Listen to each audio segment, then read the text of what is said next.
right, I'm here with Nema Safvati from Blizzard. Hello. Hey, So let's start with a little intro on yourself. sure. I'm Nema Safvati. I'm an effects artist at Blizzard Entertainment. I work over in story and franchise development, where we make the cinematics for the games, among other things, and cinematics to announce new games. Uh, Today, I'm specifically here to talk about one of those announcement pieces for Diablo IV. The cinematics called "By Three They Come."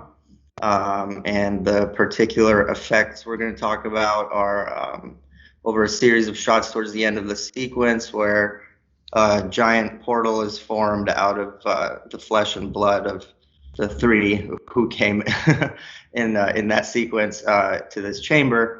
And then the main character of the piece, Lilith, comes through that portal, which stretches and tears open, and that's we use Houdini because it was ideal for all the weirdness of this effect.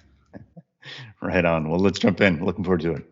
Hey, I'm Nema. I'm an effects artist over at Blizzard. I work on the team that creates the cinematics for the games and to announce new games.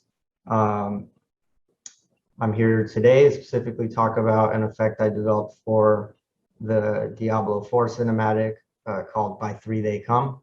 The effect that I was tasked with is called, internally we call it the blood drum. It's kind of split into the formation effect and then the destruction effect, which isn't like a rigid body thing, but a vellum stretching and tearing type of destruction. So get into a lot of different techniques that Houdini is great for, and I'm just going to get started showing you a little bit about how we came up with the plan.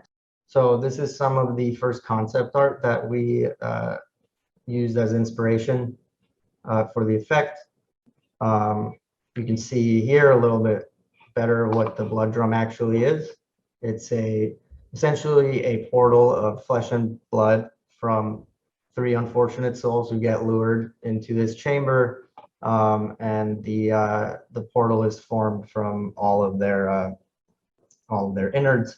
You can see what used to be them attached to these three columns here. So this is the complete finished blood drum after it's been fully formed, but all of this is a formation effect that basically it starts, is sourced from these three guys. So based on this and some other concept art we got, I knew that one of the things I wanted to develop to help create this effect was a sort of branching growth solver that grows branching curves. So this is an early test of the branching growth solver. I decided to make it a 2D setup. This made the math much simpler and the development faster. It also needed to support collisions, those barriers that I set to constrain their growth and to keep them inside the triangle. To start the sim, points are sourced with an initial direction at each of the three corners. They essentially just leave behind a trail as they grow, and trail of points, and that trail is connected on each time step to form a curve.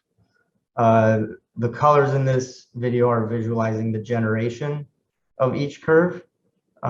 Generation 0 is that yellow-green color, and then it gradually turns red in the higher generations. I believe this one goes up to 5 max generations.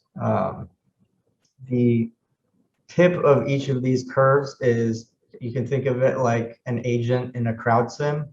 On each time step, every agent determines what to do based on many different rules. And this complex layering of rules is how we end up with interesting and organic patterns. It also creates the illusion of intelligence in the motion, like they're thinking about where they're going, like agents in a crowd sim. a lot of the math I used for this is just like the same as Boyd flocking sims. So that was a big inspiration for how to build it. Okay, so now we're looking at it's the same setup, but now we're only looking at the tips of each curve, just because I want to go a little deeper into how these agents at the tips of each curve are deciding what to do on each frame or time step. So first, the points determine which direction to grow in. Of course, on the first frame, that's just the initial direction that you set. But after that, there's different rules and operations that help them determine which direction to grow. So first, it's some noise. Simple noise is applied to the growth direction from the previous frame, and just turns it a little bit from what it was before. So after that final vector is determined, the branch will either grow or be marked as stopped and stop growing for the rest of the simulation. Although new branches can branch off the points in that curve even after it's stopped. So that's the last thing to talk about is the branching. So similar to the growth of existing curves, branching off new curves from existing curves is based on all these different variables like density, the age of the point, and the age of the entire curve. So basically the age of the root point. The main difference between that, the logic for the branching and the growth, is that all the operations for the branching are run on all the points, not just the tips, because branching can happen anywhere along the curve within the constraints you set with different parameters like min and max point age, min and max curve age, and of course density. Just like they stop growing, like existing curves stop growing if it gets too crowded. New curves won't be allowed to branch off if it's too crowded. But basically, if a point passes all the checks and is marks to branch off, it makes a copy of itself, and that is basically a new agent, and will start a new curve that follows all the same rules. Now that we've talked a bunch about how the growth solver works, I want to talk about a simple little thing that I discovered it's just a little operation, a little position blur that helped create much more organic looking shapes from the generated curves that I was getting from these growth sims. You know, depending on how you set up the growth sim, you get totally different looks. So I actually generated like a few different layers using the growth solver. This is the densest one, called tissue. So they're not all this intense, but I thought it looked a lot more organic after running it through the blur. And this is a before and after of that. Okay, so these are some of the elements that were used to generate the final surface. The veins and tissue are generated using the growth solver and are visualizing the generations of the sim. So starting from the top left, the vein curves, these are the main veins of the blood drum. There's a low density threshold in the sim causing fewer branches to grow out, and all the curves are more spread out in general. There's also a maximum number of generations in this sim to keep it from getting too busy. Now on to tissue. This is a high density growth sim, no generation limit. This means basically curves keep branching until the density threshold is reached and it's too crowded. We did this to create a dense network with higher frequency patterns. I also adjusted how the noise is applied to the tips in the growth sim on that one. Now to the bottom left one, membrane. So this was a different type of sim. It's basically just a point cloud where the points get activated. So the points get activated based on their proximity to the tips of the tissue sim only, not the veins. but they're also activated by other points in the point cloud that have already been activated, right? So as long as any of these points are close to the tips of these curves or to close to another activated point, they grow. I did the other activated points rule just to keep it from looking like exactly like this. Okay, so now to take a closer look at all the elements used to generate the final surface. They're mostly curves except for the membrane, which is a point cloud. So all the curves are converted to tubes, and their thickness is determined based on their age and the generation that they belong to. The tubes exist inside the membrane, so they appear as bulges on the surface. The membrane is transparent, so there's bulges on the surface, but the curved tubes also exist inside the membrane as a separate mesh. As a separate mesh, that's interior geometry. So just to go through each of them, the green ones are the tissue that we were looking at in the previous slide. They make up most of the curves. They're pretty thin and cause more subtle bumps on the surface, but they really just add like an interesting texture. Blue is the main veins, again, that we looked at in the previous one. They get kind of lost pretty quick because there isn't that many of them, but you can see them at the beginning of this video. They make more prominent bumps because they're thicker, and they're more visible as internal geometry for that reason too. The yellow curves are fibers. That's an additional set of curves that I just animated procedurally instead of with the growth sim. It's because we wanted them to look kind of different. They're not really like branching networks as much as they are just like a bunch of individual curves that are bundled together. They sit on top of all the other elements, like on top of all the elements that I've mentioned up to this point. Lastly, magenta, those are called the tendrils. Those are from my lead, Jamie Pilgrim. He made those for an earlier shot, and they are included in the mesh. They have a sort of like cool dream catcher pattern to them, so I thought it added a lot. Okay, so now that we've covered the blood drum formation, here's the final render. Some of the color variation you see is coming from the combination of subsurface scattering and differences in thickness on the surface, and of course the internal geometry blocking some light. Also, there's a projected texture from the surfacing team, just help give us another level of detail that was difficult to do with geometry alone. The thickness of the whole drum is tapered down along the perimeter. This was our way of making the drum look thinner than it really is when the camera passes underneath. And then, of course, there's the stretching that you see as Lilith's face starts pushing through. This was done using a Vellum cloth sim, and I'll be getting more into that next. But basically, the cloth sim is done with very light, relatively light proxy mesh. That's just 2D flat with no thickness, and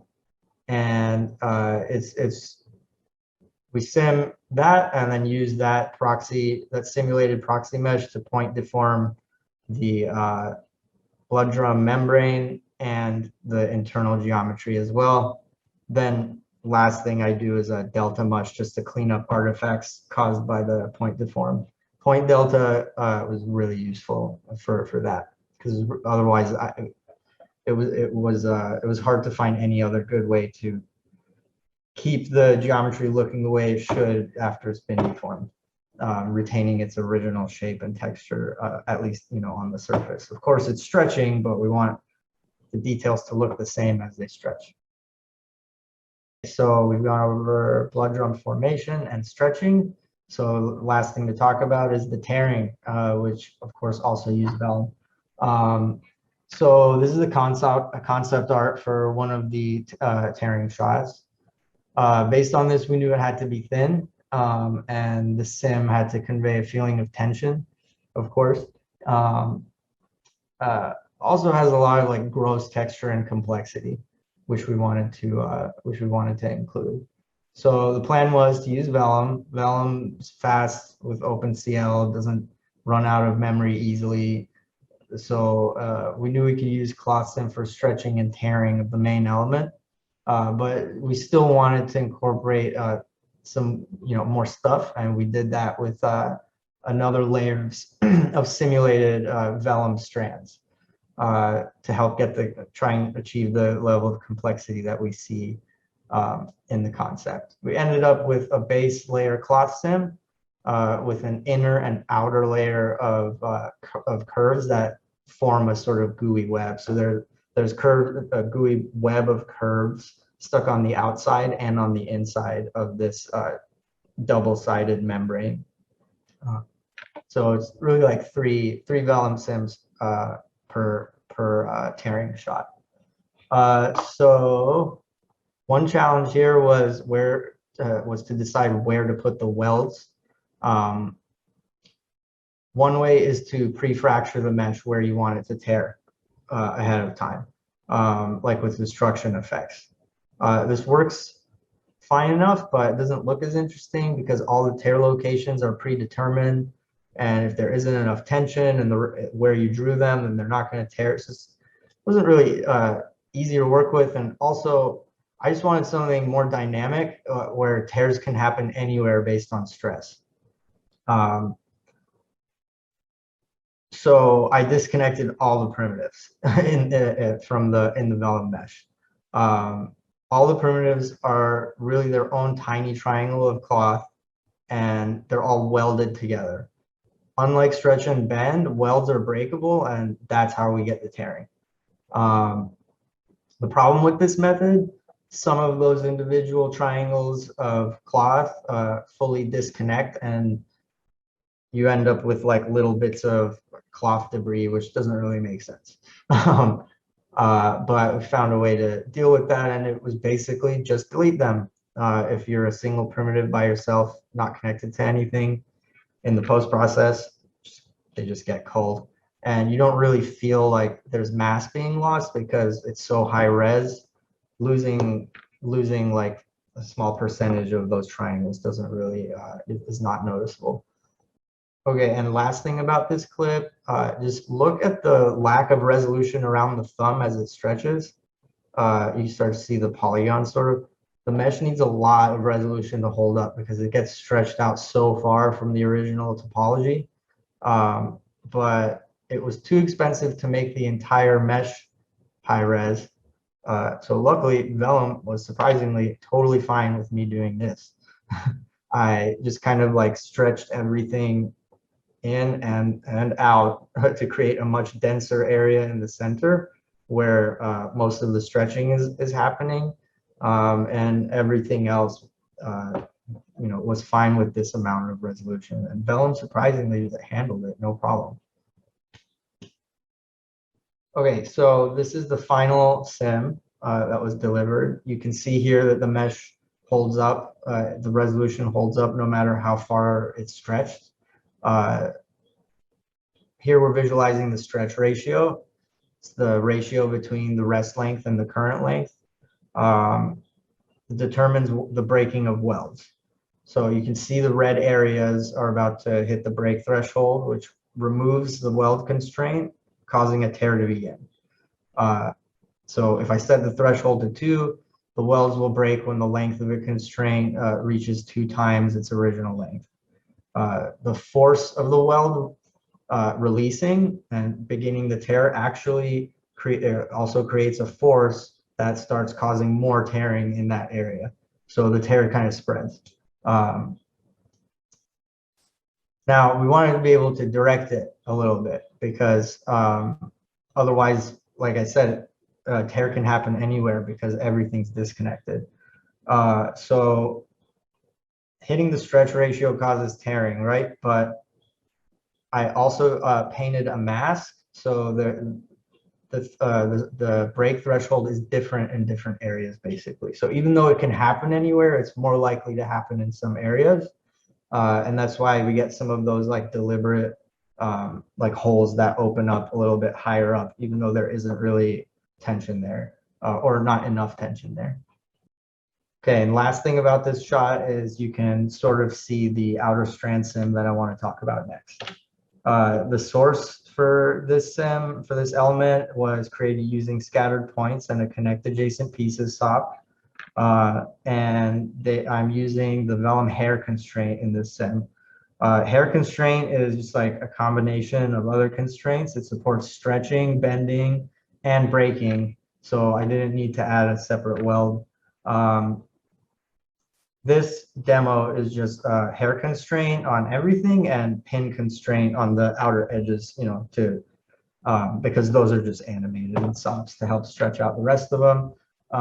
And last thing I wanted to mention here is you can see I'm visualizing the stress on the curves, just like I was visualizing the stress ratio of the cloth sim. But we did something different with, we used it in a different way here where the more stretched it is, the thinner the curve becomes. So this helps sell the tension a lot. And now to get a little more into the strand tearing, this is a separate sim for the strands with the cloth as a collision object.